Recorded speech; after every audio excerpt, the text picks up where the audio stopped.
Last will ni Nora Honor nilabas na. Mga anak ni Nora nagulat sa nalaman.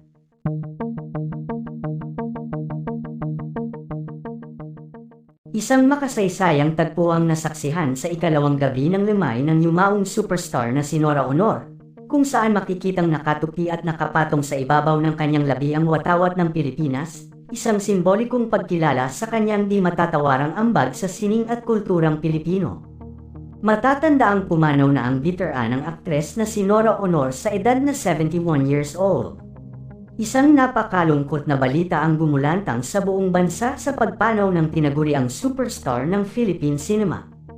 Siya ay dating asawa ng aktor na si Christopher De Leon at ina sa 5 anak, isang biological at 4 na adopted, sina Ian, Lotlot, Mate, Kiko at Kenneth. Si Ian De Leon ang biological na anak ni Nora Honor at Christopher De Leon.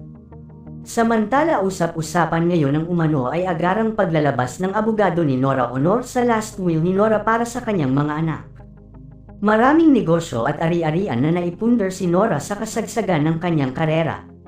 Kilala si Nora sa isa sa mayamang aktres sa industriya dahil iningatan at pinagyaman talaga nito ng gusto ang lahat ng kanyang mga kinikita. Kaya naman agad na nagpatawag ang abogado nito para kausapin na daw ang mga naulila nitong mga anak. Matapos nito ayon sa balita nagulantang na lamang ang mga anak ni Nora sa kanilang nalaman, dahil sobrang laki nga daw ng naipong pera ng kanilang ina na hindi nila lubos akalain.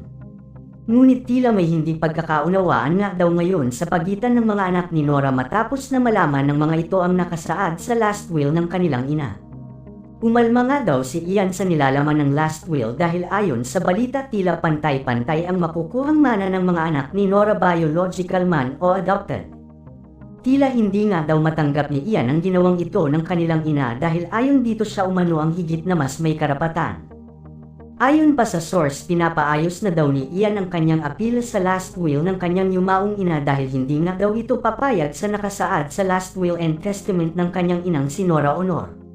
Sa hindi nga pagkakasundong ito ng mga anak ni Nora ay hindi naman nila ito pinapahalata sa lahat ng mga dumarating sa limay ng kanilang ina bilang respeto pa din sa kanilang yumaong ina. Ngunit ayon sa balita isasaayos pa daw ng abogado ni Nora ang lahat upang magkasundo ang mga anak na naiwan ng aktres. Sa ngayon patuloy ang pagdagsa ng mga nakikiramay sa pamilyang naulilan ni Nora at nagpapaabot ng kanilang taos-pusong pakikidalamhati sa masakit at mahirap na sitwasyong pinagdadaanan ng naulilang pamilya ni Miss Nora Honor.